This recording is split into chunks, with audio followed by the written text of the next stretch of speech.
Assalamualaikum warahmatullahi wabarakatuh. Alhamdulillah. Allahumma salli ala Sayyidina Muhammad. Rabbi syrah li sadri wa yassir li amri wahlul 'uqdatam min lisani yafqahu qawli. Saudaraku yang dirahmati oleh Allah, tahukah kalian apa keutamaan daripada ayat Al-Kursi? Disebutkan yang pertama, keutamaan daripada ayat kursi yang teramat mulia ini adalah sebagaimana diriwayatkan dalam kitab Ad-Durrul Manthur, Rasulullah bersabda, innaha a'zamu ayatin fil Qur'ani kitabillah. Sesungguhnya ayat Al-Kursi adalah ayat yang sangat agung yang terdapat dalam Al-Quran. Terdapat sebuah riwayat yang mengatakan bahawa bacalah ayat kursi karena dapat menjaga dirimu, anak-anakmu dan tempat tinggalmu serta rumah yang ada di sekitar tempat tinggalmu. Apabila dibaca pada pagi hari dan petang hari, maka akan aman daripada gangguan jin. Apabila engkau membacanya ketika engkau hendak tidur, maka Allah akan menjagamu sehingga syaitan tidak akan mampu mendekatimu hingga pagi hari. Dalam riwayat lainnya dikatakan bahawa membaca ayat kursi adalah setara dengan membaca seperempat Al-Quran. Dalam kitab Taisirul Usul ila Jami' Usul min Hadis Rasulullah, karya dari seorang ulama besar Syekh Abdul Rahman Ad-Dibai, beliau berkata bahawa innallaha yuqaddisu ruhahu fil jannah wa yunawwiru darihah. Sesungguhnya Allah akan menyucikan, akan membersihkan ruhnya di dalam surga dan memberikan cahaya kepadanya. Diriwayatkan daripada Abu Hurairah radhiyallahu an bahwasanya Rasulullah bersabda, inna likulli syai'in sanaman wa inna sanamal Qur'ani surat Al-Baqarah wa fiha ayatun sayyidatun ayil Qur'ani ayatul kursi.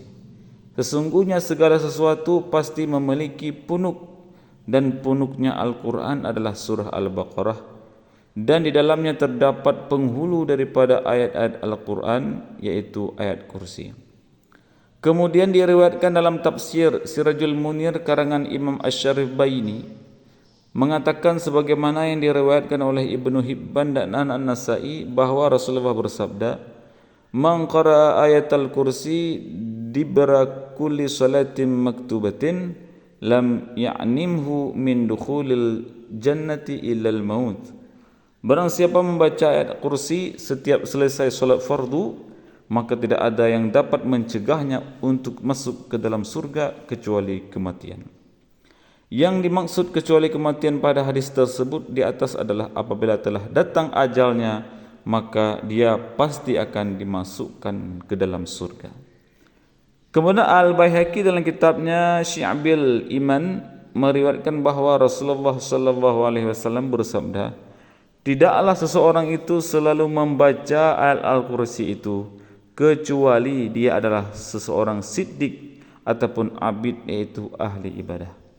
Dalam riwayat lainnya dikatakan, barang siapa membaca ayat kursi ketika dia akan mulai tidur, maka Allah akan memberikan keamanan baginya, bagi tetangganya, bagi tetangga dari tetangganya, dan bagi rumah-rumah yang ada di sekitarnya.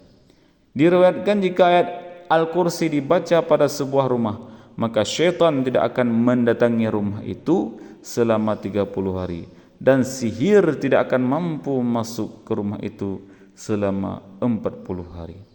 Rasulullah berkata kepada Sayyidina Ali radhiyallahu anhu, wahai Ali, ajarkanlah ini kepada anak-anakmu, kepada keluargamu dan kepada para tetanggamu, karena tidak diturunkan ayat yang lebih mulia daripada ayat Al-Kursi. Pada suatu ketika para sahabat sedang membicarakan mengenai keutamaan ayat-ayat dalam Al-Quran. Maka Sayyidina Ali mengatakan kepada mereka, bagaimana menurut kalian tentang ayat Al-Kursi? Rasulullah pernah bersabda kepada aku, wahai Ali Sayyidul Bashar, adalah Nabi Adam pemimpin seluruh bangsa Arab adalah Muhammad, dan tidaklah aku bangga karena ucapan ini. Pemimpin dari orang-orang Parsi adalah Salman, pemimpin dari golongan Romawi adalah Syuhaib, pemimpin dari kaum Habasyah adalah Bilal, pemimpin semua hari adalah hari Jumat, dan pemimpin seluruh kitab adalah Al-Quran, pemimpin seluruh surat dalam Al-Quran adalah Al-Baqarah, dan pemimpin seluruh surah dalam Al-Baqarah adalah ayat Al-Kursi. Maka sangat banyak manfaat ataupun kelebihan daripada mengamalkan Al-Kursi tersebut. Bahkan dalam kitab Nawadirul Usul diriwayatkan bahawa malaikat Jibril bertemu dengan Nabi Musa.